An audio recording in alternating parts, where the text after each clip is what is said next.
Ready?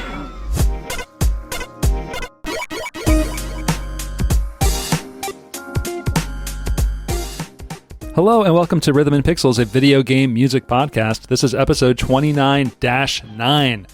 And we are your hosts. My name is Rob Nichols. And I'm Pernell. And every week we listen to great video game music from all consoles and all generations.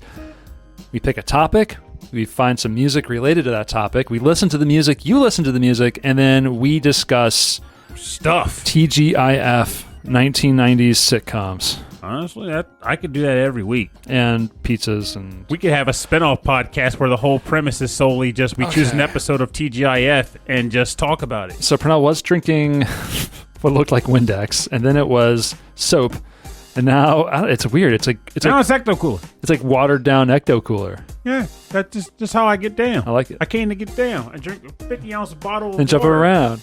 and then flush it down. And flush it down. Flush down.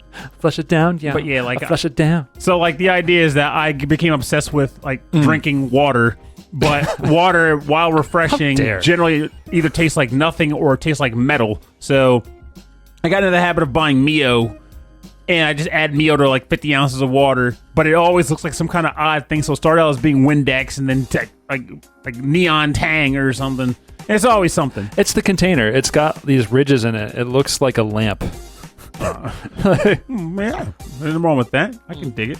Okay, so last week was actually last week was our Summer Games Challenge. Yes. A week before was Mahjong. No, last week was my Summer Games Challenge, and your games you tried. The games I tried, it was really just living through your life. I was just, I get to experience things through you vicariously, you know.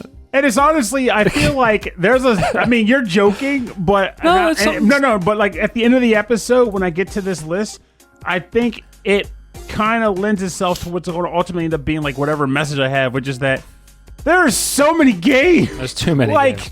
Even if you were indulging in this whole Summer Games bid, there's just so much. You can only indulge in so much. And then for every one game you play, there's 35 you won't. So... Great, Googa Mugga. Anyway, that comes later. For now, you were saying other stuff. Oh, yeah. Last week was our Summer Games Challenge episode where we talked about the games that we both completed all summer long. Yeah, both of us. Both of us. And this week is our live Patreon episode. So if you are a member of our Patreon, which is very easy, patreon.com/rhythmandpixels, any donation or membership at any level in there, you get access to a live streamed recorded episode of our show, which we're doing today. And we are asking all of our listeners, we have asked all of our listeners, we have asked our patrons, what games you completed, what games did you challenge yourself with, and give us some music suggestions and maybe some testimonials, something we can read on the air along with it. And we do that every month. So if you're ever curious, we always announce it on the show. We try to put it up on our Instagrams and Facebooks and Discords, all that stuff. And you can send it to rhythmandpixels@hotmail.com. Brunel is drinking very funny. Well, I'm drinking my coolant. It is coolant. Raised Cage's statement was it is definitely coolant. I see it, yeah. So this week's beverage is coolant. Yeah, it's delicious. It is delicious coolant. Cooling you down. So we are going to get into some music. Is there anything you want to bring up now? Anything you want to get off your chest? Well, I mentioned it earlier, but I'll just state it just for next month so I don't forget the end of the episode, is that next month's Patreon episode is going to be a little either earlier or later. We haven't decided yet. We have to figure out the scheduling. But what we do know is that the topic for that one, even though we haven't fully announced this episode's topic, but next month's Patreon topic is going to be monsters. Most specifically, just monsters you like or your favorite monsters in games. Track doesn't have to be specifically tied to the monster, right? Just the game the monster is in at least. But obviously, if you choose a monster that has a specific theme related to it, that's totally cool too. The main goal is just to get you to talk about your cool favorite monsters. I want some crazy stuff to pop up. Yeah. And it doesn't have to be scary stuff either. I mean, it's doing it like in an October Halloween style, but whatever monster gets you going. Or whatever monster makes you feel warm and fuzzy. Yeah. It doesn't matter. It doesn't matter. Whatever whatever works. And then the following month, November, will be our 6th podcast anniversary. 6 years. 6 Time years. friggin' flies. Yeah, man. It really does. And the weird thing about it, I don't think anything's changed. Like, it's been 6 years of us doing the same thing. But don't fix it if it ain't broke. And baby, it's still fun. So it doesn't really matter. Just keep doing that, dude. I'm glad you're still enjoying it. Yeah. I mean, no one's sitting here suggests, like, you know what you guys should do? The show upside down. You should just be hanging from the ceiling every episode. I mean, I can't deny I've played around with like Twitch streams and stuff like that in my mind.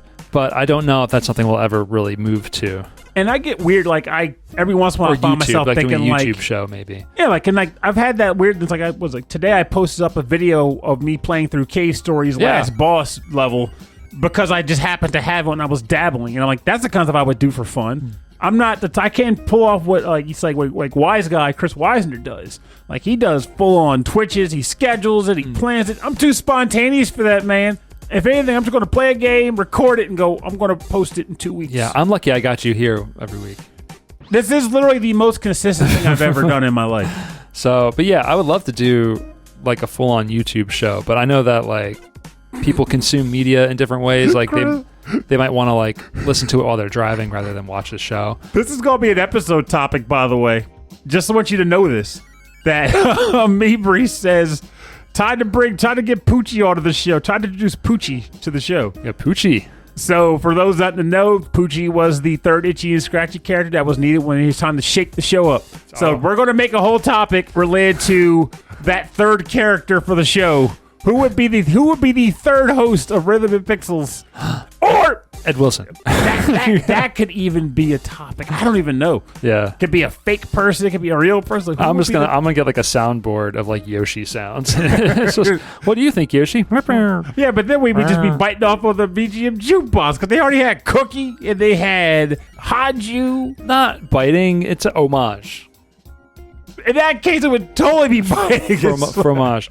Keldermage. All right, so we have a lot of music today. We asked for our listeners and our patrons to come through with some track suggestions from games they completed. We even asked you guys, give us your list. Give us the list of games you finished. And you guys came through hardcore on that. Like I said, I look forward to reading this at the end of the episode. So we're actually going to have like a trophy ceremony in the middle or maybe towards the end of the show. It's going to be amazing. Pernell is going to read them all in the voice of different presidents. Hey, I know like no presidential voices, okay? So it's going to be like, it'll just be me talking. Well, I guess I know the Bill Clinton voice because Animaniacs parody. Yeah, you can do Bill Clinton. Out of that. Do Bill Clinton. I feel as though my fellow Americans That's pretty good. played a lot of video games. And I can do President Ronald Reagan. Anyway, this isn't great content. We're going to get into some music. So these are tracks selected by our listeners. Also, I want you to know, you say it's not great content, but we could have some Constitution fans in this group. You know what? You're right. So there could be some folks who love the presidents. People who are really into American presidents, I don't know who you are, but let's get into it. This is a odd episode, so that means we start with Pernell. All right, so we had a lot of good suggestions come through. This particular suggestion was both good and way too on the nose for me not to pick it. So I'm going to just get out of the way and go down the rabbit hole with it. This suggestion came from Cameron Worma. This comes from the game La-Mulana 2. Oh, yeah, you know it. You know it, yeah. You love it. I have to. And this is Fallen Tower from that game. I didn't even write down the composer. I was not sleeping on them. So I'll get the composer in a second. Yeah. But anyway, this is Fallen Tower from La-Mulana 2.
Welcome back. You're listening to Fallen Tower from the game La-Mulana 2, composed by one of these two people, Takumi Naramura or Houryu Samejima. Yes. So, it doesn't take much to tell you flat out that if you've been listening to this show in any capacity, you know that La-Mulana is my jam. Like, it's my baby boo. So, Cameron, I won't spoil much because I think he mentions it in his dialogue, but Cameron also clearly dove into the La-Mulana rabbit hole, and it took him for all he was worth, but he came out on top in the end, so who cares? And the funniest thing about it is that I picked the same track, I'd say like a year ago, maybe, but it doesn't matter because Cameron submitted it, which allows me to break the rules, and Cameron picked the best track in the game. As far as I'm concerned, this is my favorite track. This is the theme for the Ancient Chaos area of the game. So someone mentioned in the chat, is this a boss fight? Nope, this is an area theme. You're exploring and getting your butt handed to you to this music. Jumping on platforms that drop you in the hot lava that you can't get out of. Yeah, that's some chaos in that. But let's talk about what Cameron had to say about this track. Enough about me. But enough about me. So Cameron goes, there are JRPGs I could have played through 4 times in the time that it took me to complete La-Mulana 2. And he's not lying. His counter, I think, hit the 3-digit range, honestly. Whoa. He put some love into this game. Yeah. There's not 1 inch of the Eglana ruins that aren't covered in my sweat or my blood. I was immersed in this game. It was truly an achievement to complete it. My boys, Pernell and Carlos, shout-outs, I'll take them. Carlos, put your hand up. We have a chat thread called the Super La-Mulana Brothers. We do. It is still alive to this day. For that 1 month that I played the game. My boys, Pernell and Carlos, served as invaluable NPCs, occasionally dropping subtle clues to aid me on my quest to uncover the secrets of the children of the mother. It was a grand adventure, one I shan't soon forget. The OST of this game is so good, I couldn't possibly pick just one standout track. It's hard to explain, but the La-Mulana games foster a relationship between the player and the songs, unlike even the most emotionally impactful RPGs I've played have done. It may be because you just spend so much damn time wandering these ruins, but I actually think it may be much more than that. It has more to do with the way the games latch onto your brain and force you to earn every single inch of progression. In any case, the Ancient Chaos theme is definitely one that always stood out to me. It's equal parts catchy and intense. Hope you enjoy it. Well, yeah, if you don't enjoy it, you are wrong. It is super catchy. For me, it's just like it's a little too full on, you know? There's no quiet section. It's just all heavy. Oh, as it should hit. This level, there should be no quiet. The thing so worth mentioning to you, because you might not be familiar with this concept of La-Mulana, is that Eglana is the same way, in that there's like a front side and a back side to everything. And even though they kind of tweaked the system a bit in this game so it's not as clear cut, one can still argue that there's a front side and a back side to each environment. Mm-hmm. So the back side would be Ancient Chaos, but the front side was like a place called like Takahamagura Shrine. Mm-hmm. And I'm definitely sure I mispronounced that. But that one had the quieter music going for it. Okay. So this was intended to be like the heavier one. Yeah, when you leave the shrine and go here, it's literally chaos. Like everything's on fire. The platforms just drop out from under you. I like that. Like when we go to your house, you open the door and like a platform that drops out, and you end up in this room full of like classic N64 games, and you're like, how do I get out? And like flames come out through these CRTs. That's right. Yeah. Work to get out. Figure it out. Because I ain't telling you. I'm upstairs playing games. And Cameron says it's actually pronounced Takamagahara. Okay, there you go. So it's all together there. You knew it. You had to get. You had the letters. You had the syllables in mind. I had like one too many set of 4 letters thrown in there. I had like Takamahamagahara or something. Oh man! But anyway, this game is just like this is the Pernell game. It's crack. The thing about it is like it's weird in that I have a hard time going back for a replay. Like it took our hanging out last summer to get me to replay the first La-Mulana game. And yet, despite me having so much difficulty telling myself, play this again, it is one of the best game experiences I've ever had in my 40-plus years on this planet. I've played hundreds of games. This is the one. The La-Mulana pair are tops. People talk about Chrono Triggers and their Metroids. I know Cameron's like going to shoot me now for saying that, but they're Metroids and their Chrono Triggers and all that. I love those games, but none of them have done what La-Mulana has done for me. Like, it's just something that can't be repeated that this game franchise has done. And it makes me sad and yet happy at the same time. Because I know that this is an encapsulated experience that will not be repeated ever again. Yeah, especially with all the puzzles. Like, once they're solved, like, they're pretty much solved. And that's the funny thing. Yeah. They are solved, but the way they do puzzles in this game and how they scatter the clues and stuff out, if you leave the game for a certain amount of time, you'll forget them all. You're doing it again. That's what happened. I know. That's why I never came back to it. I'm like, I can't spend too much time away from this game. I'm going to forget all of the clues. Or I could be like Cameron and like just be really meticulous. Christinerson in the house. Oh, we got a couple cats popped up. That's what I like to see. Oh, we got some new people in the chat. Love it. Love to see it. Everybody is good to have you here. All right, so we're going to get into our next track, okay? This one comes from our listener, Michael Bridgewater. Meebree64 over on Twitch, and Michael Bridgewater over in the world, in the real world, who did just state he looks like he's going to finally try La-Mulana. He's going to grab it on Steam for a penance. So he chose the Ilvern Ruins from Ys 3 Wanderers from Ys, composed by Michiharu Hasuya, Masaaki Harada, and Osamu Kasai.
Oh, you're listening to the Ilvern Ruins from the game Ys 3 Wanderers from Ys for the Super Nintendo, composed by Michiharu Hasuya, Masaaki Harada, and Osamu Kasai. We're losing Kung Fu Carlito. Oh. Have a good night, buddy. Have a good night, Carlos. Thank you for hanging out with us. This track we're listening to was chosen by our listener, friend, and Patreon member, Michael Bridgewater. And this track is an interesting one, too, because, like, it's these episodes, Ilvern Ruins, right? Yes. So, like, Ys 3 has had, like, multiple ports and translations and whatnot. And, of course, that means also different, versions of this track. The version I played was on the Turbo CD. Yes. And they were 100% on the nose. They actually were like, this is the Ilvern Ruins. It's like Ilvern, yeah. Which is pretty funny because, beneath the Ilvern Ruins is active volcano, so... that kind of makes sense. Oh, burning in the volcano. Mm-hmm. Sometimes you have to like really spell it out. I'm not going to catch up. So here we have a testimonial from Michael. He says, I was a latecomer to the Summer Games Challenge, but I'm very happy that I got into it since I found myself completing Ys 3 Wanderers from Ys and Ys 4 Mask of the Sun for the Super Nintendo, both of which turn out to be very charming games packed with great tunes. The tune I've selected here is quite typical of the Ys soundtracks that I'm familiar with a fiery melodic approach that, to my ears, resembles a cross between Judas Priest and Iron Maiden. Okay, I get that.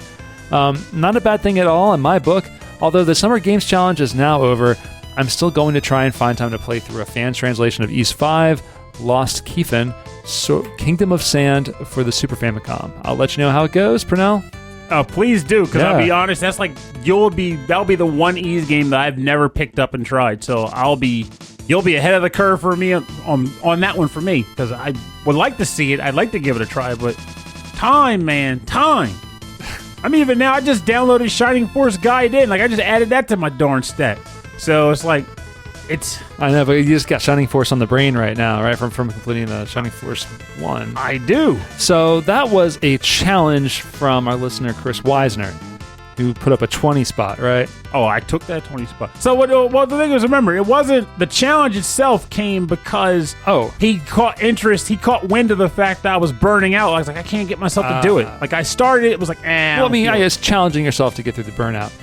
So we were talking about Persona before the show, and he said, hey, I can make it worth your while. Yeah, if he offers me $20 for you to beat the game, that would be a trip. Because just imagine, I'll never leave you alone. I mean, I don't like this precedent that we're setting here. He's a game pusher, you know? I don't like what's happening. I don't know, man. I'm not really enjoying this game. Look here, kid. I got $20 on it. You win or not. I don't know. I feel like I'm falling out of a game playing phase right now. I'll get back into it, but I can honestly relate to that. Because, like, for me, gaming, it does ebb and flow, though. Admittedly, with the game review stuff, it's been almost consistent, but it's been, sometimes it's like I'm just in it for the reviews themselves and the dialogue, and other times I'm like fired up. It's like, I want to play through this and talk about it. Like, there was a time like I was doing nothing but playing Street Fighter 5, and then there was a time where I was getting through, like, I was playing through Final Fantasy X again, albeit it was Final Fantasy X again. I know.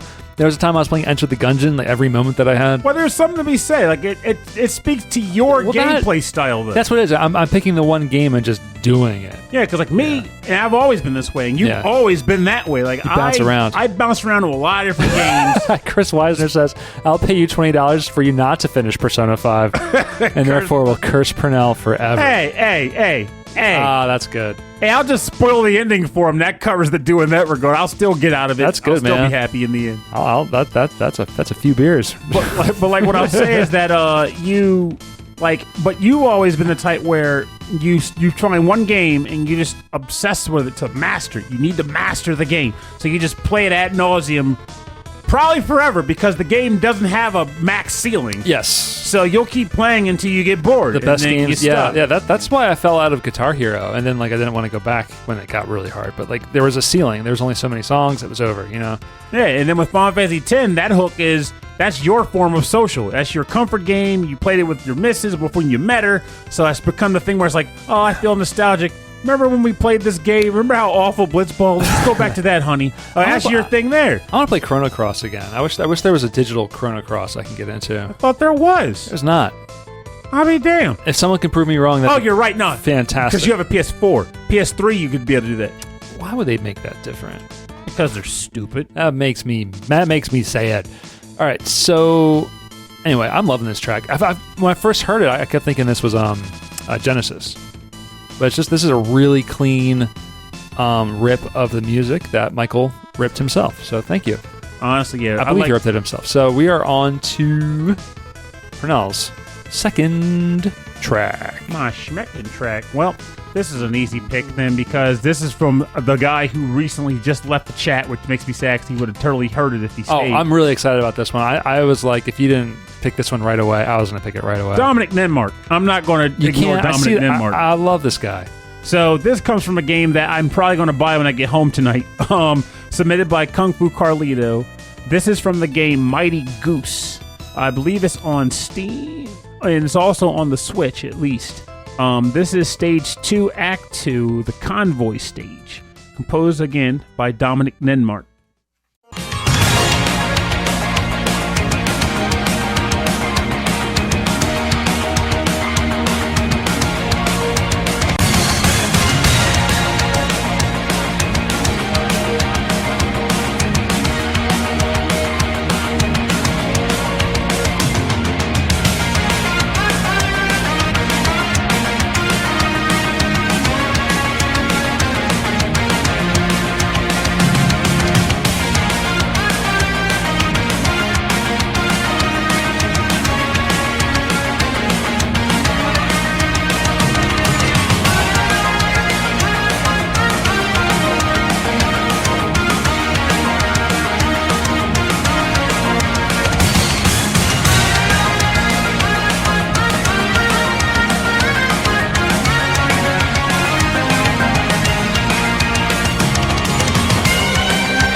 Welcome back. You are listening to Stage 2, Act 2, the Convoy stage from the game Mighty Goose. Composed by Dominic Ninmark and submitted by listener and friend Kung Fu Carlito.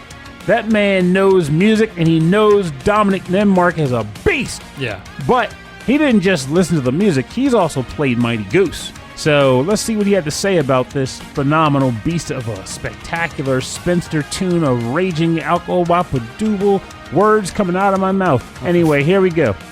My pick for this episode is from Mighty Goose.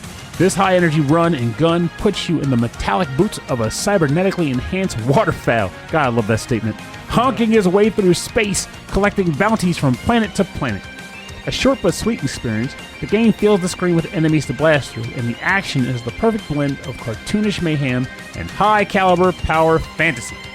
Not terribly difficult, but there is a grading system and a combo ticker that makes the stages tasty to revisit to reach for that higher ceiling. Give me a higher ceiling! I had a great time with it. This track is from the second act of the Planet Zandback area of the game. A Metal Slug meets Mad Max Desert Convoy stage that has you riding an armored unibike. It's composed by Dominic Ninmark, who VGM fans might remember from such great games as... Oh, I gotta do this the proper way. It's composed by Dominic Ninmark, who VGM fans might remember from such great games as Rival Megagun and Blazing Chrome, because he put in Troy McClure voice, and that was the best I could do. Oh, that's pretty good. Thank you. Yeah. Sadly, there hasn't been an official soundtrack release for Mighty Goose yet. Here's the hope when one shows up, though. There is some free content coming out this year, though, so hopefully we get something soon regarding the music, because this rules. And he is right. I love these action games that have like added point systems and time systems that are intended for you to replay stages, because I get really into playing them over and over again for better times and better, like I think of Dust Force. Now Dust Force was all about just getting the best time, but I kept having to replay the stages over and over again just to get it perfect. And I could see myself doing it with this game, just with these action style side-scrolling games. I'm just trying to get for the perfect combo, you know? And it also helps for these guys because, and it came out recently with the release of Steel Assault, which is another really fantastic game for folks who are listening. Give it a shot if you can afford it. But a lot of complainers were saying, and honestly, it's a reasonable complaint, it's too short. Like, you'll knock it out in like an hour or so, and then you're done. And it costs you like $15 for an hour of entertainment. And I'm like, but with a game like that, there is no grace. It's just getting through it. But if Mighty Goose was such game, and you could go back to get a grade S ranking or something, maybe unlock some Goose art or something, I don't know. Like, it justifies you wanting to go back despite beating the game. Now you want to master the game, and there's a reward if you do, I don't know, man. Like, for an hour's or so worth of a game, $15 seems pretty reasonable. It is, but the thing is, we live in an age now where options are plentiful. Like, you can get a game that's 40 hours for 10. I'm like, or I can go out to a movie and spend plenty of more than that, Like, honestly, in a lot of respects, I feel like video games get a fairly unfair level of value for cash. But a lot of that does come from the fact that other people have done it first. And then you also have a digital market where a game can just go on sale for 49 cents, and then bam, look at how much entertainment's worth here. The market is very skewed, and especially for these larger companies that could eventually, discount their games so heavily. Also, I gotta mention this because it's in the chat.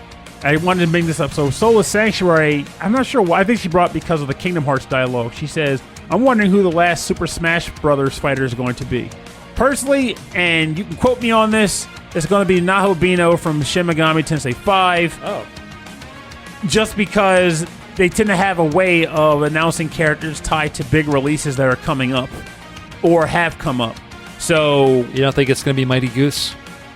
If it were, I'd be legit happy. Let's be honest here. Heck, if it was anything Contra-esque, I'd be happy. Or just the Goose from Untitled Goose Game. Nah, but he should be a trophy for sure. The fact that he's not a trophy does make me a little sad. But Chris Weisner thinks that the final character is going to be me, which makes me know that, one, we all know that's not going to happen just because, unfortunately, Nintendo doesn't understand pure quality. Yeah, but also, it does make me wish that someone out there was like, hey, here's a Purnell character model. Boom, done, ripped up. Because I am going to, believe it or not, I am going to try to submit like a voice work like audition for like a fighting game that like an indie guy is doing called like Murfight or something. Murfight. And I'm like, hey, maybe I'll get in the game. That would be cool.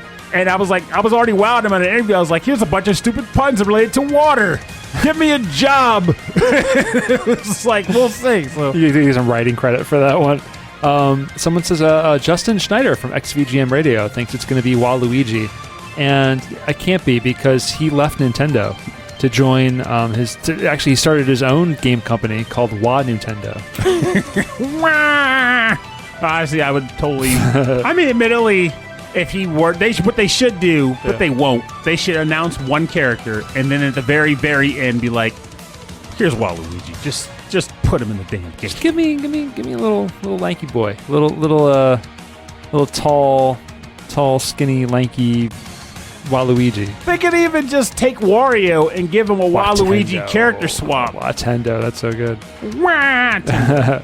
All right, so we're going to move on to our next track. This one was selected by listener and Patreon member Ulf Person. He picked from the game Bloodstained Ritual of the Night, and we're going to listen to the track, the title track, Ritual of the Night.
I love it.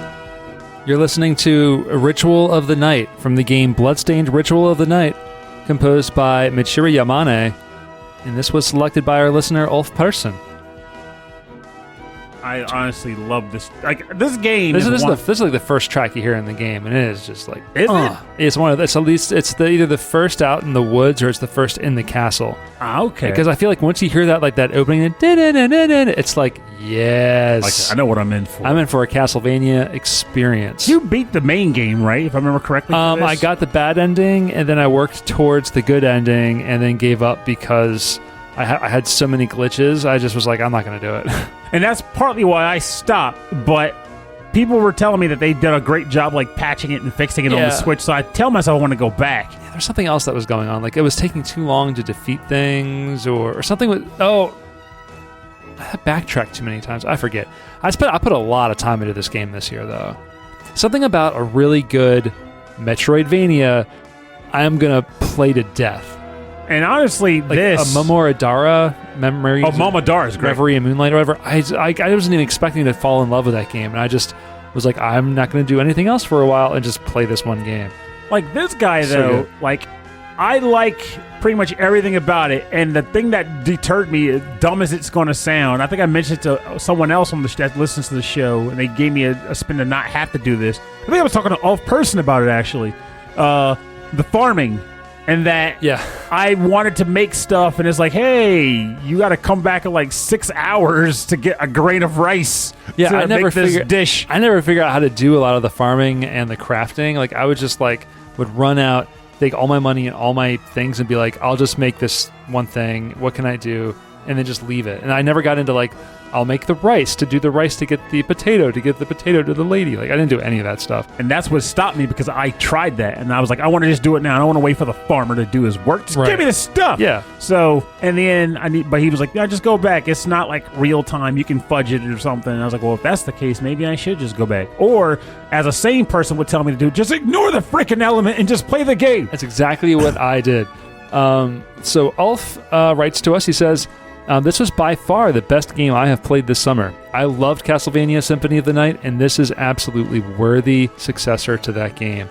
Gameplay-wise, I actually think it's better than its predecessor. I even played through this game twice, and I don't even remember the last time I played through a game 2 times.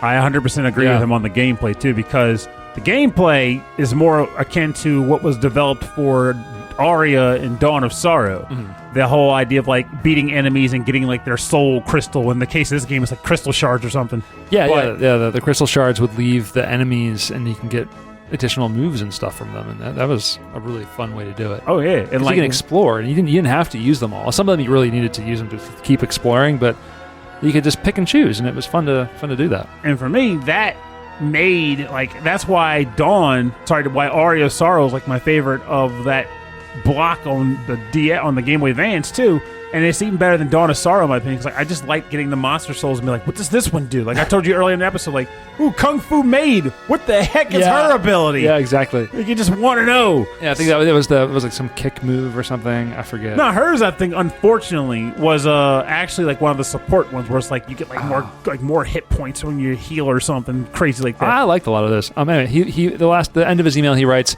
when it comes to the soundtrack. When it comes to the music, the soundtrack is almost there. He still believes that Symphony of the Night is just a little bit better, but it's still awesome. I'm kind of with you on that, and I think it's not just because it's more iconic. I feel I don't know, the music is just stronger in Symphony of the Night. These are great. And some of the tracks are very, very strong. Symphony of the Night has lowest painting. That's all I need. Yeah. It's just, there's waltzes. I mean, it's... the waltz track too. Yeah, and again, and a lot of this music was also by the same composer of Symphony of the Night, Michiru Yamane. So I don't know. It's just I just love Symphony of the Night music. It's a symphony to my evening. Except for I'll totally call you on using the M word too. Though I do I hate saying it, but it's exploration side scroll, but specifically 2D side-scrolling games with crazy exploration elements in it. From what I've been hearing, the thing that people have been trying to get to take off is search action. Search action is the dumbest thing I've ever heard. You're not alone in that. That's why I don't say it. Hot take, right now take. Not going to say it. We share that hot take, so we pretty much just baked the cake here because it's not... I don't like that term either. 2D action exploration game. I'm going to say that. I would rather say 5 more things. That. But it's something about this style of game. Also Axiom Verge, which I know you haven't played yet. I fall into it, and it just exploring new areas and getting excited about new enemies. Well, I just can't stop playing them. It hits all the notes.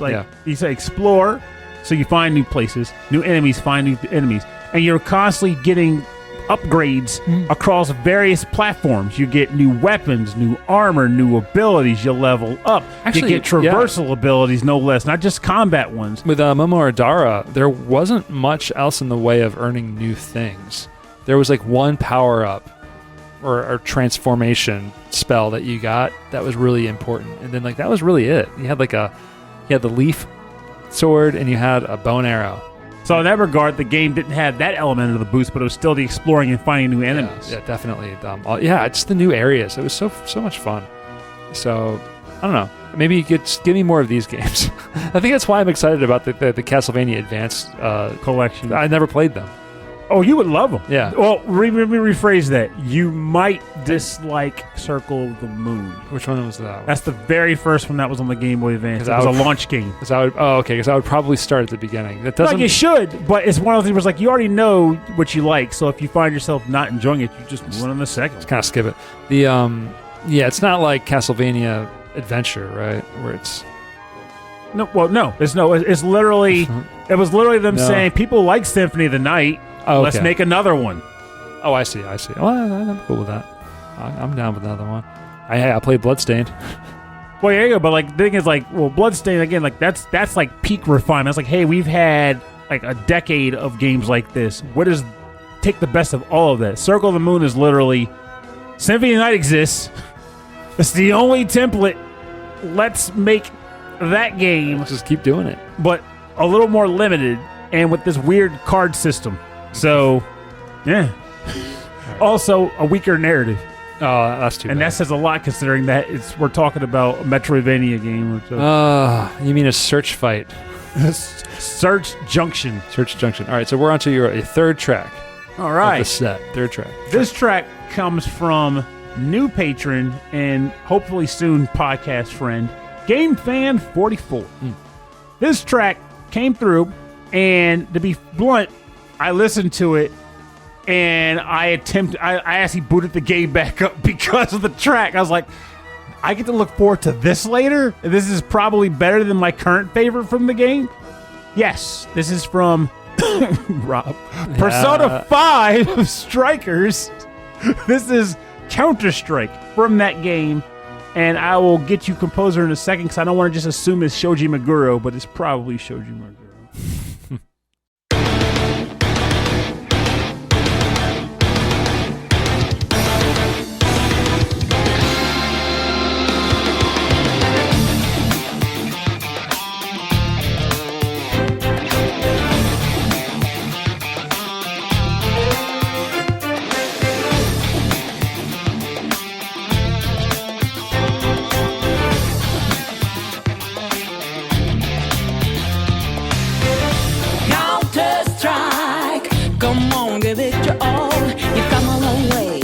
Just say faking it's not enough, so Counterstrike and it always fighting, but no, being a device is not what you signed up for.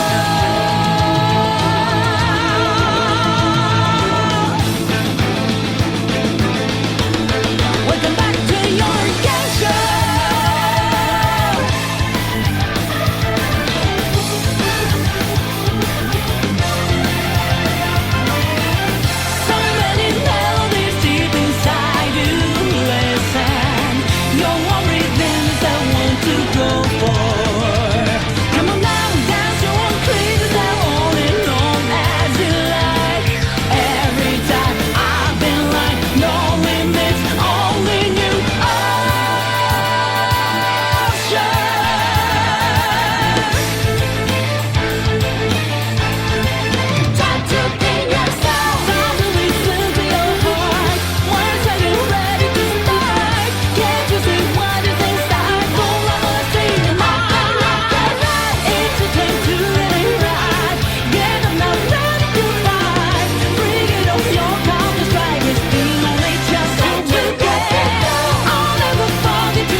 Welcome back. You're listening to Counterstrike from the game Persona 5 Strikers, composed by Atsushi Kitojo, Gota Masuoka, and Ayana Hira. So, originally, I just blurted out Shoji Meguro because I'm like, oh, I have this Persona. But I totally had to remember that this is actually developed by Tecmo Koei because this is a Muso-style Persona beat-em-up game.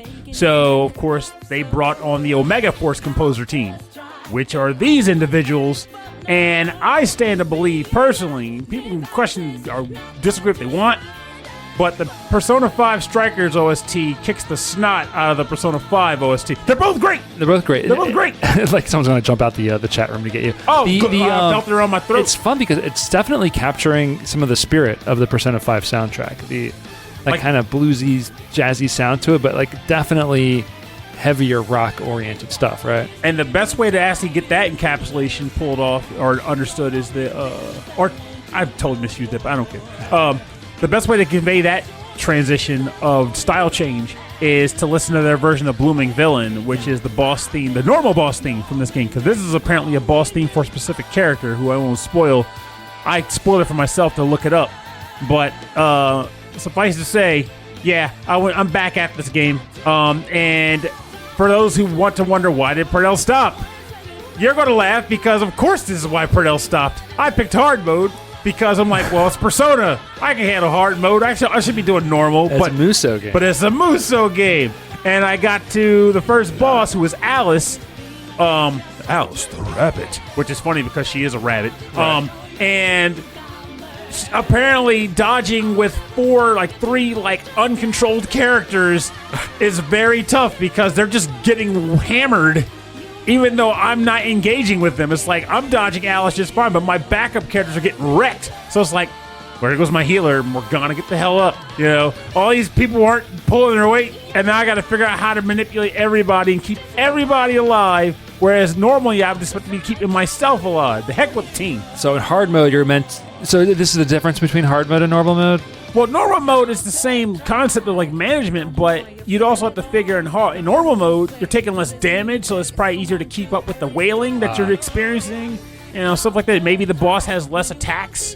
Yeah, I'm hearing little whiffs of like Donald Duck just getting wailed on and Goofy. yeah. I'm like, oh, where'd my healer go? And then like Goofy's knocked out, and I'm like, oh man, yeah, there they go again. And honestly, that's pretty much what it boils down to, because like the first boss that did that to me was like a sub boss you fight inside of like a jail classroom, like the girl, like the spirit of the girl who bullied the main, like the owner of the jail or whatever, and I lost my healers, and I was like, I'm not wasting my items to revive these jerks, so I'm just running around like pecking at the enemy. Oh man! Eventually, I finally switched to use like Ryuji, because normally I don't like using different characters in these games because they all control differently. Like they have specific attack pattern quirks that are unique to them. So you want to get good at one and not like have to mess it up and like change your flow, right? Exactly. Yeah. But I was stuck. I was like, well, I guess I'm going to switch to Ryuji again. There's charge attacks. But in the end, this game is legit. Like, it's fantastic. And it is a direct sequel to Persona 5 before Royal, though, so which is good for folks who didn't play through Royal. Royal is a just another version of the original game, right, with added stuff? Well, it's an extension. So it's not just like a bonus dungeon here and there. They actually expanded the story, and then in the end, it goes beyond the ending. Okay. So it's like a whole new semester. Which you still shouldn't tell me, because eventually I will. Well, I don't know it. I know it because I partly spoiled myself because I bought Royal and was like, I'm never going to play another 100 hours of Persona, despite liking the game. It's too many games. I can't. And my cousin Rachel definitely did. She was like, just give me more. I'll do it again. Take me around this crazy roller coaster again. I feel like if I were like 19 or 20, yeah, and my game access was more limited, I'd be compelled to do 100 hours twice in the same game. Because they're like, well, they changed it. I mean, like, now there's a different covenant, or now like some personas learn a specific perk. I'm like, yeah, but I'm still in the museum. I'm still in Madarame's museum. I'm still in the space museum, the spaceport. Like, those things are all the same. So I'm not... just a little bit of extra stuff. Right? Yeah, they're just slightly tweaked, which to me ain't enough to put 100 hours in. Yeah. And I want the end content, but I'm like, just give me a save file that puts me at the back end of the game so I can experience that. That'd be great. But anyway, I'm rambling. The point is, Persona 5 Strikers is great. The OST is great. GameFan44 made a nice splash with her first track. Unfortunately, she didn't have an actual dialogue to go along with this, but she did have another track that had a dialogue. But I don't know if she intended for us to pick this other one. Yeah, she was like, it. she said she gave us a track with a little testimonial, and then was like, but also this one, and you picked the other one because this one's just you can't not. You know what? Yeah, I mean, you went for it. So, all right. So my final track here is going to come from Stephen Miller. Anybody see the movie Tron? No, it's like the movie Tron. Yes, I have Tron on my body, tattooed on my body. All right, so we're going to go with a track picked by Stephen Miller. This is Duel with Gadwin from the game Grandia. How grand is it? It's Grandia's.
And we're back. You just listened to Duel with Gadwin from the game Grandia, and this one was composed by Noriyuki Iwadaare. Oh, yeah. Oh, my God. Like, Gadwin's secret move, Dragon King Slice. I don't remember this. I don't think I played this very far. Oh, I played this game to death. So I even played the museum disc that a friend somehow got. Oh, that's right. I remember talking about this. So yeah, I had that on the Dreamcast for a while. I didn't get through it. Oh, yeah, the second one then. Oh, that was Grandia 2. Yeah, Grandia My 2 was the bad. Geohound. Geohound, that's what it was. Yeah, that's the second game. The first game was the real... Never touched the first one. First one, to me, overall, was the better. Like, obviously, 2 graphically and stuff was better. But as far as the story and the characters and all, 1 is probably the best iteration of that narrative type, which is it's all about a kid who wants to go on an adventure. So he does. Like, he just leaves town one day with his best friend and this mysterious girl he comes across, and they go on an adventure. And they see the world, and they get to the end of the world and go, we're going to cross. Like, you've heard of One Piece. I know you haven't watched it, but you've heard of it. It's like One Piece did that with the whole Grand Line. Now we cross the Grand Line. It's the end of the world. But on the other side of the end of the world, there's the actual world. And that's what Grandia does. And the kids are exploring, experiencing all that. Yeah, it's kind of like a metaphor for like reaching the end of like their childhood experiences and stepping into adulthood. Yes. Okay. And it's just... That's kind of fun. It's got great characters. The music stands out. And this whole thing here, the thing with Gadwin, is... I'm just only saying it because I know he didn't mention it in his description for it. Gadwin is like a warrior that he meets on the other side of the wall. Like, it's like one of the first major characters he meets, and he travels with him, and he kind of learns from him. Like, this guy's a real adventurer. He's got what it takes, and he's really strong. And at a certain point in the game, they have to separate. He's like, okay, I got to go back to my town. Mm-hmm. You have to continue your adventure. But before he leaves, he duels with Justin to kind of test him. But he also teaches him his like signature attack, which is, as far as the translation dubbed it, was Dragon King Slice. I'm pretty sure that the recent dub probably altered that and changed it. But on the original PS1 dub, it was Dragon King Slice. Okay. And it was just like this cool aspect. And this music plays during that fight. I love it. This is a great tune for like a duel. You know, between like these two characters, they're going to be squaring off against each other. And I love how long this is too. There's so many like movements to the song. So many parts. Stephen Miller gave us a short testimonial. He says, given my limited time with the TV in my household, I only managed to complete one game, Dragon Ball Z Kakarot. And that's all music from the anime, so that's all right. But I am most of the way through Grandia, and I've been playing it all summer, so here is a standout track. As always, I hope you enjoy. And I did enjoy. This is one of my favorite tracks of the episode. Well, it's a good one. Apparently, he does say that, nope, they didn't change the name. It's still Dragon King Slice. Oh, okay, good. Well, I'm good for that because I love the translation. And I will agree. He says the voice acting is cringy. It really is, but you got to give it credit where it is. Like, the original game came out, like, 98. And back then, we didn't really have, like, VGM voice actors guilds and stuff. I think our first really good dub was yet to come or it just hit, which was Metal Gear Solid. Right. And if you remember, that floored area, I was like, whoa, this is a good dub. Yeah, we were like, oh, wait a minute. This is what voice acting can be in a game? This is legit. Yeah. So, like, but, of course, since then, we've had, there's a voice actors guild for video games. Yeah, things have come a long way in the medium. I think it's attracted more talent, and I think the translations have gone past, like, literal translations into more localization. Mm-hmm. And then there's, of course, there's more games being created all around the world. So, oh, yeah. In the native speakers of that language, too. Like, I'll be honest with you, we had that suggestion before regarding the Swedish games. Mm-hmm. We could totally do like Brazilian, because apparently 3 games that I've played this year that are good, by the way, were from Brazil. Wow, which I didn't know. Okay, but we could do like a round the world game production series. Every week we could do a different part of the world. I would be into that. I think it's a great idea. We'll just avoid North America and Japan. Yes, because those are the ones that everyone knows about. Let's get on some other ones. So I think before we get into our bonus round, we have some people we would like to acknowledge. Those of our listeners on the front lines of video games, the ones playing all the games that we could not finish. Well, finishing the games that are just that we couldn't do, that you couldn't do. Well, these people are the ones finishing them. We're not just go with that. There's just the general idea that a lot of people. Actually, I guess I do like what you said, because it lends to the idea, like, a lot of people tend to say, I just don't have time to play games, or games just aren't for me and whatnot. And that's not a knock, because everybody does what they want to do with their time. But I just really, and I say this from the bottom of my heart, I genuinely appreciate the fact that I just kind of willfully just like, hey, we should do this. Actually, no, if I remember correctly, the last Rican originally suggested the idea of the Summer Games Challenge. Yeah, I mean, he started this whole problem. He should come over here and finish it. And I latched on to it. I was like, this is a great idea. But I honestly and truthfully will admit that I did not expect many people to really work with it. You know how it is. Like people like, this is a passive thing to do. I don't care, whatever. But this really makes me feel good. Like seeing the people, everyone submit their list of games they played through or even attempted. It was just... It feels good because Rob can attest to this. Like, for as much as we talk about, as much as I talk to Rob about games on this show, in my day-to-day, I don't really get to talk to a lot of people about video games. Most people I know don't really play them. Yeah. This is your outlet for that sort of discussion. Yes. Yeah. So to see these people, all you guys write in, I wanted to read through them because this is fantastic. So, all right, so here we go. This is us. We want to thank you. We salute you. Those who we lost in the video game wars of 2021. Stop. No. So, starting with Ulf Person, he knocked out Bloodstained, Ritual of the Night, played through it 2 times, Tailspin, and Forager. The last Rican, he wrote in and claimed he didn't beat any games, but he did beat 2 games. He completed Cybernauts and Gadwin. Kung Fu Carlito, masterful game player, took out A Short Hike, Cyber Shadow, The Link's Awakening remaster for the Switch, Streets of Rage 4, Bloodstained, Curse of the Moon 2, and he played Samurai Shodown 1, 2, 3, 4, and 5. Oh, wow. Playing through each one as Ukyo Tachibana via arcade mode. Cameron Worma, the beast of a game that he played through, La-Mulana 2. Like I said, he put in triple-digit hours on that bad boy. Metroid Zero Mission, Metroid Fusion, Super Metroid, which is his favorite game ever. Metroid Samus Returns, Metroid Prime. Wow. Can you spot a trend here? Yes, and trying to complete the story. Yeah, Metroid Summer. Chris Weisner, the wise guy. Origami, Blast Corpse, Critters for Sale, the Final Fantasy 1 Pixel Remaster, the Final Fantasy 4 Pixel Remaster, Gate of Doom, Hades, my award for the most ridiculous game title right here, Milk Inside a Bag of Milk Inside a Bag of Milk. I need to know what the hell that game is. Looking it up. Keep going.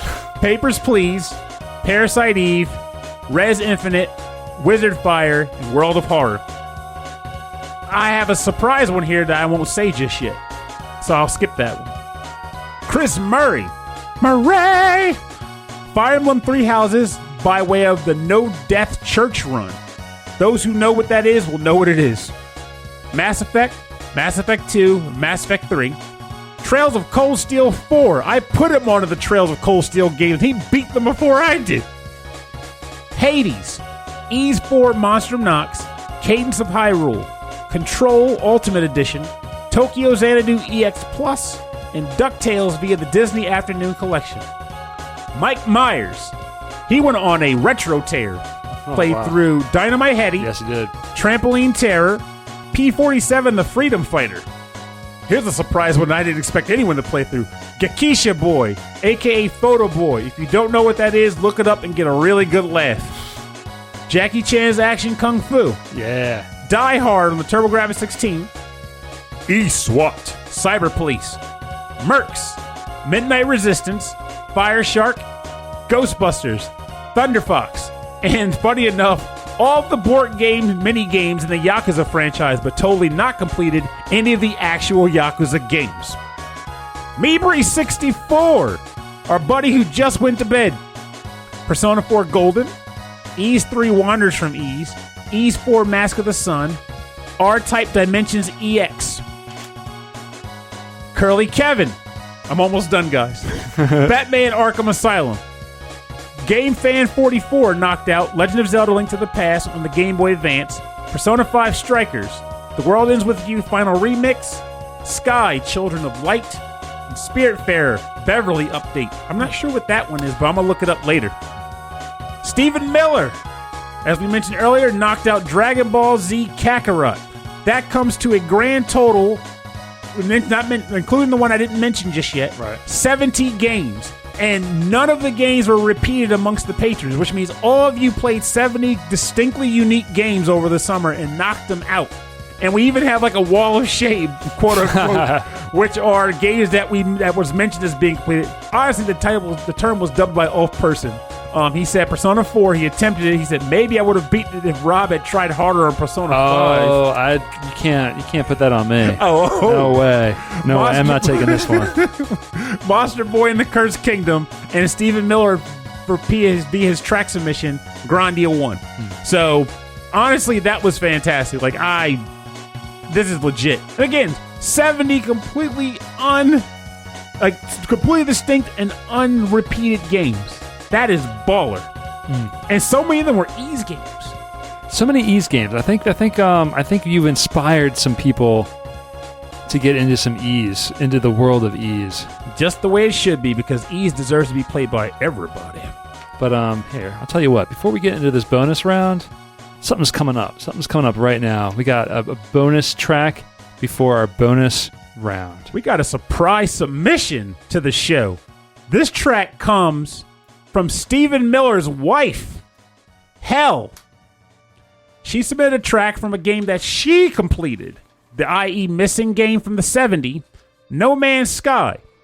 And the track is titled Supermoon, and is composed by 65 Days of Static.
That was Supermoon from No Man's Sky by 65 Days of Static.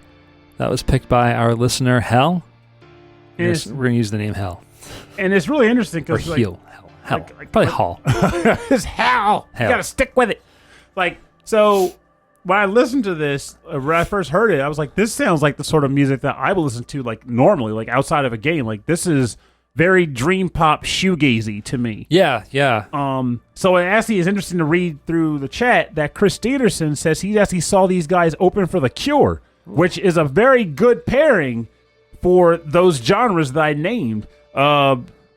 This track is great. That's so good. But you want to read the testimonial or shall I? What do you want? How about you do it? All right, let's get this party started. Oh, I'm happy now. I'm always happy. Come on. Well, I'm sometimes happy. Let's see. So, No Man's Sky is a game that I don't believe can truly be completed in the traditional sense. Not with all the moving around, randomly generated galaxies, and mass swaths of content Hello Games keeps adding to make up for its past mistakes. However, there is a certain point in the game that can be considered an ending. And when it happens, Supermoon is the song that begins to play. Guys, this song struck me in the chest. It swelled and mellowed in ways that my heart just couldn't comprehend.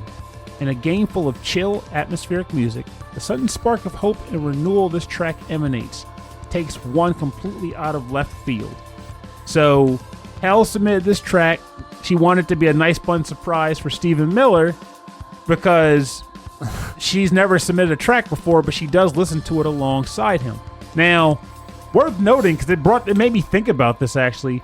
If any of you other guys are listening to this show too, and you happen to have spouses or such that are listening to the show with you, by all means, you're just as much a part of the family. You're a listener too. Oh, stop, Millhouse. You're a listener too, man. See you in the car. I sneezed earlier, and now my voice is all funky. But yeah, excellent track. I do love the soundtrack to No Man's Sky. That's a game that I really wanted to fall into, but I felt like I could never catch up with surviving in that game. Like I was always behind, and to the point where I would get lost, and then I would just keep running out of oxygen, or I would get attacked by something.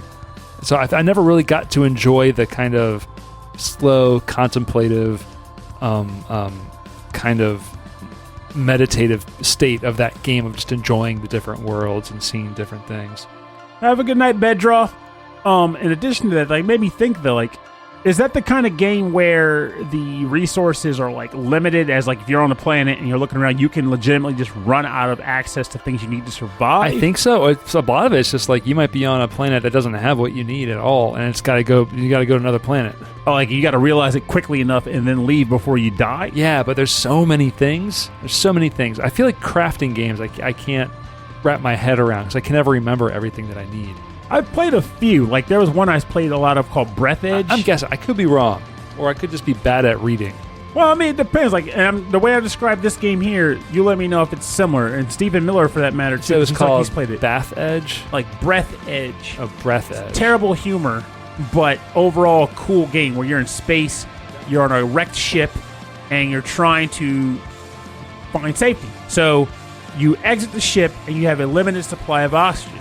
So you go out, and you search wreckage for supplies and things of that nature using tools to, like, say, collect like CO2 or oxygen or like frozen water and metals and whatever.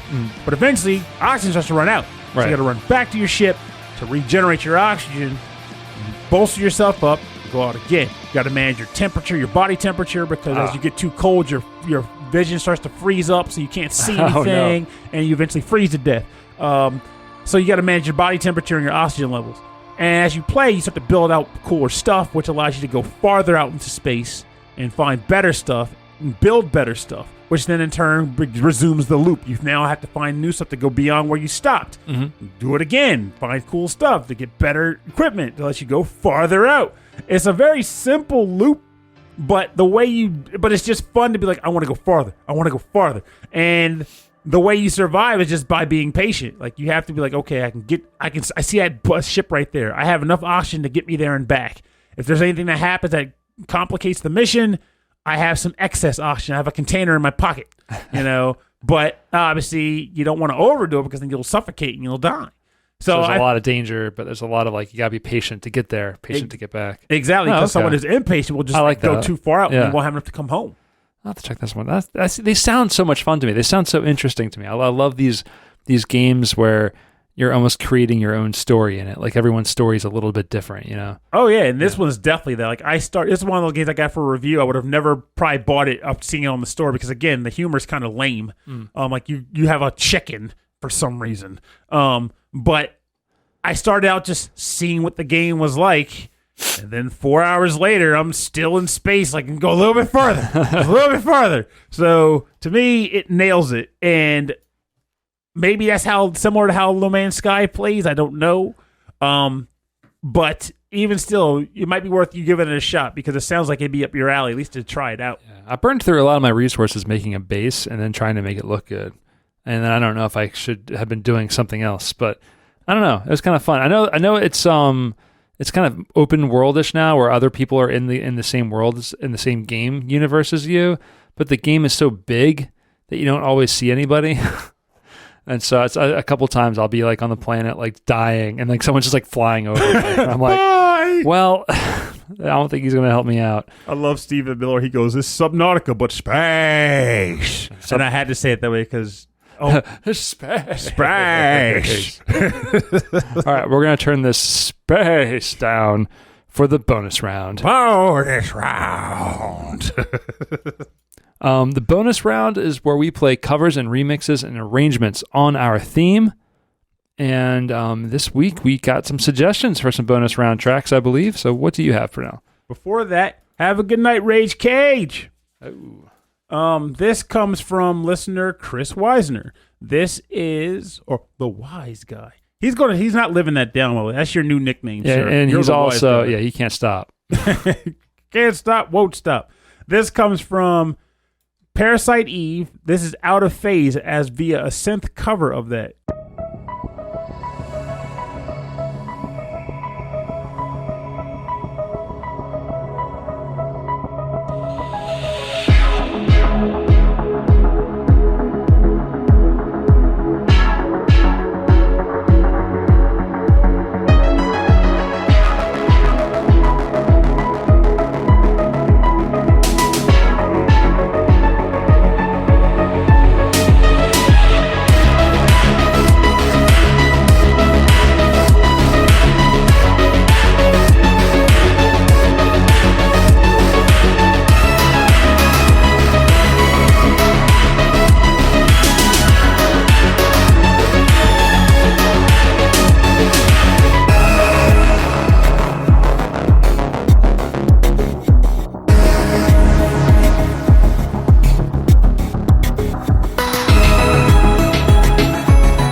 welcome back. You just listened to Out of Phase, the synth cover version from the game Parasite Eve by Mono Memory. There you go. Mono Memory.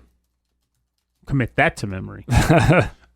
Submitted by listener and friend Chris Weisner, a.k.a. The Wise Guy. What do we got to say about this? Ba-da-bum-bum. Summer has come and has sadly gone. Thankfully, there are always plenty of games in the backlog, regardless of the season. I played a diverse mix of things this summer. Some to completion, others just for a taste. Some highlights included finally experiencing Hades for the first time and replaying old favorites like Final Fantasy 1 and 4 and their pixel remaster formats. Speaking of games that Square should add to the remaster/re-release pipeline, how about that Parasite Eve trilogy, eh? I had the pleasure of revisiting Parasite Eve 1 for the first time in 20 plus years, and it still holds up for the most part, although a few modern tweaks and quality of life improvements wouldn't hurt. One thing that's still fantastic, though, that moody soundtrack. I love it. Out of Phase was always a standout track for me, and I figured this stellar synthwave rendition by Mono Memory asked the important question.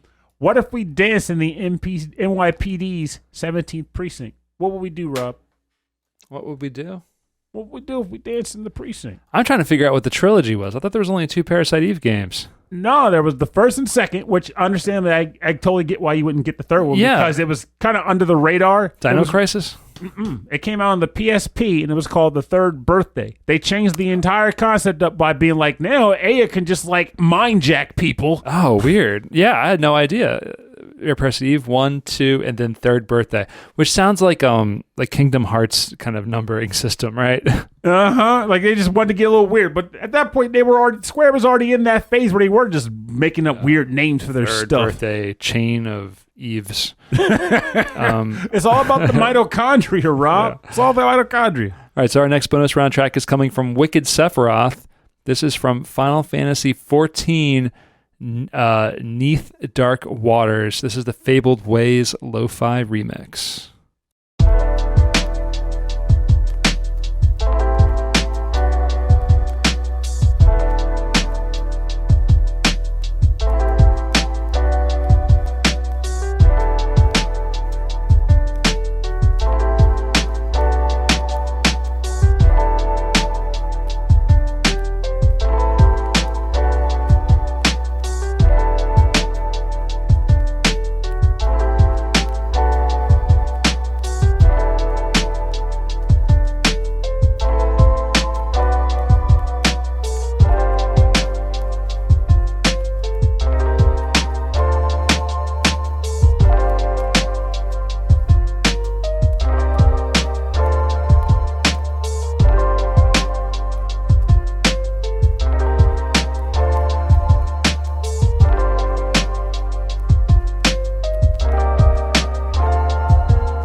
wait, that was me. That's all you, sir. That was from Final Fantasy XIV, Neath Dark Waters. This was the Fabled Ways Lo-Fi remix.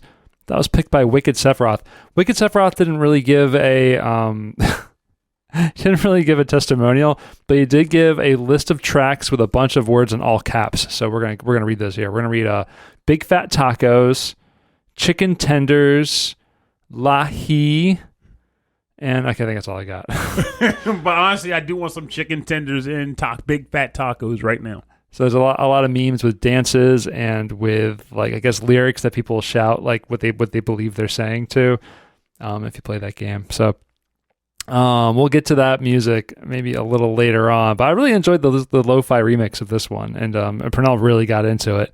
I do think it's interesting, like amazing how big of a community is. Like, I got a couple people in my game group that talk about Final Fantasy 14 a bit. Oh, really? And they'll just like bring up like events that's going on or whatever. Oh, wow. And like, oh, I'm on this server, dude, join me. I'm like, oh. But like, it's cool that they're just still expanding on it or adding new content. Yeah, I feel like they it's reference old stuff. Yeah, it's like this giant universe that just keeps growing and growing. But for more information on the bonus round, go to rhythmandpixels.com. We're going to have links to the SoundClouds and Bandcamps and everywhere where you can get this music, download the music, buy the music, and support these amazing artists. You can bop to the beat. Bop.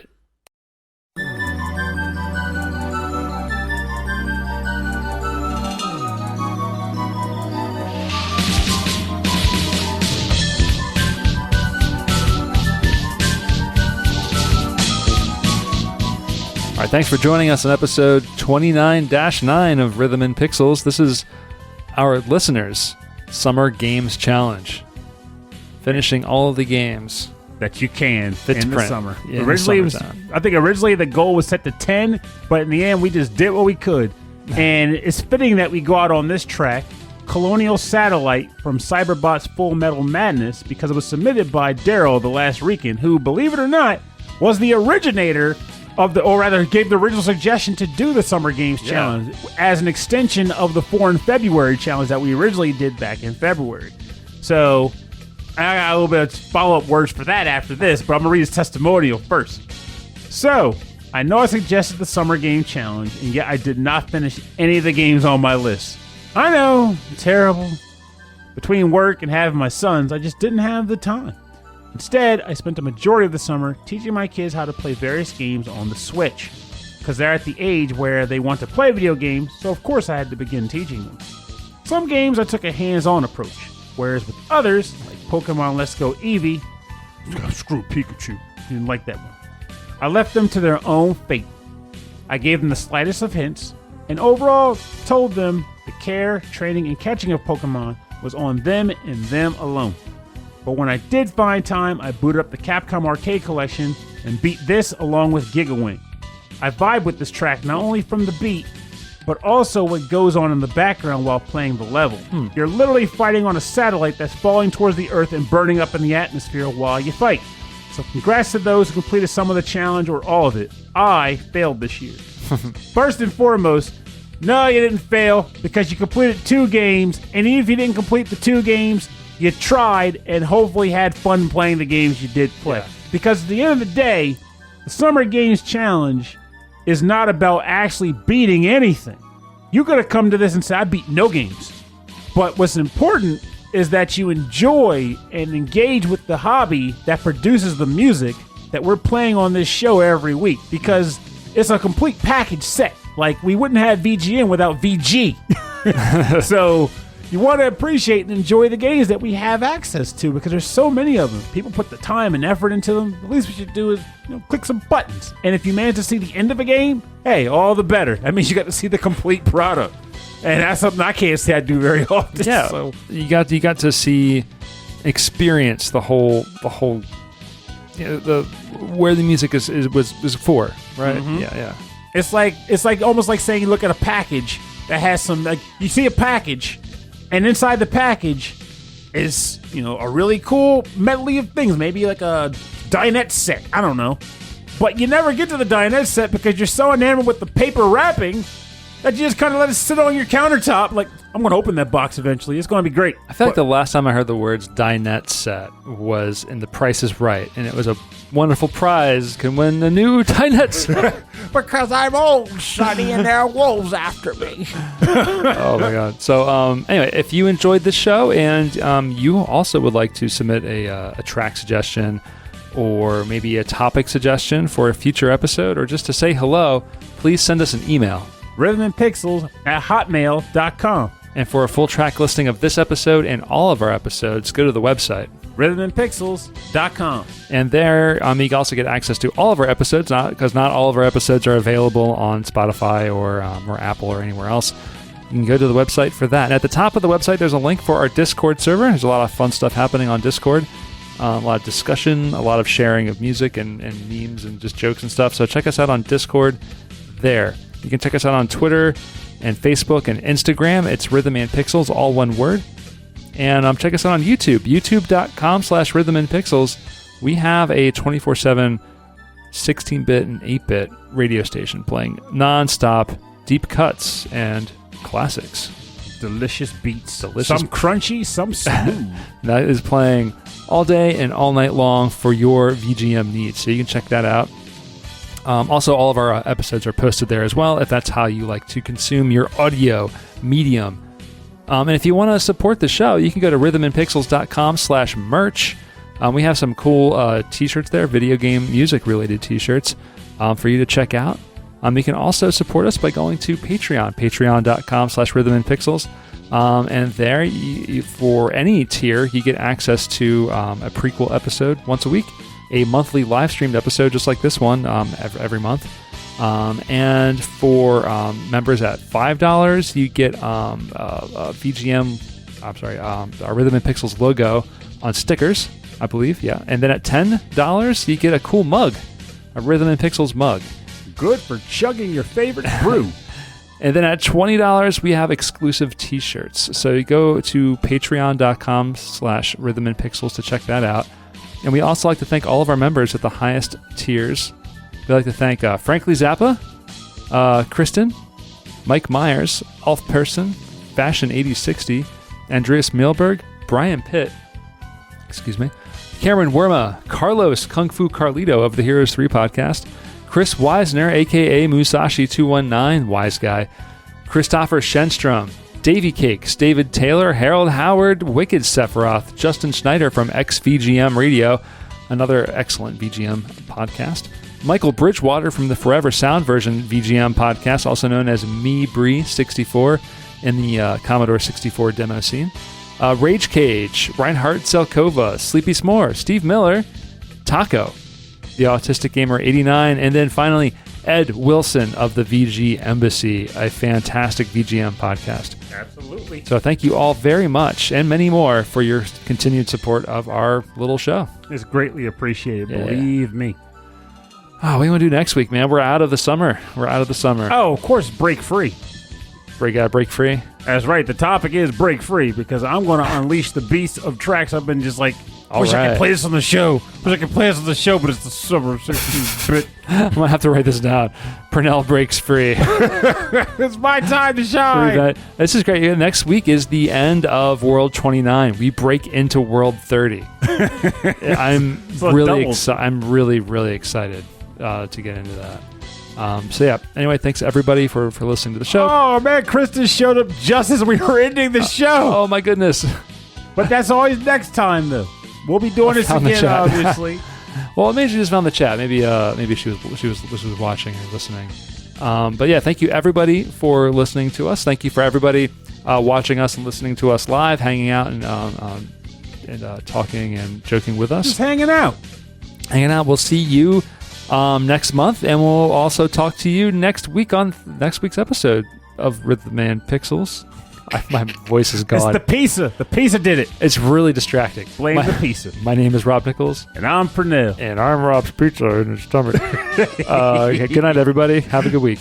And remember, the Summer Games Challenge was a great time. Those who engaged it had much to enjoy from it. They got to experience a lot of cool game experiences. And, of course, by doing that, they've acquired experiences they can then either take on themselves, or they can share with others through playful dialogue and context. However, one thing that's worth noting is that there are a lot of games.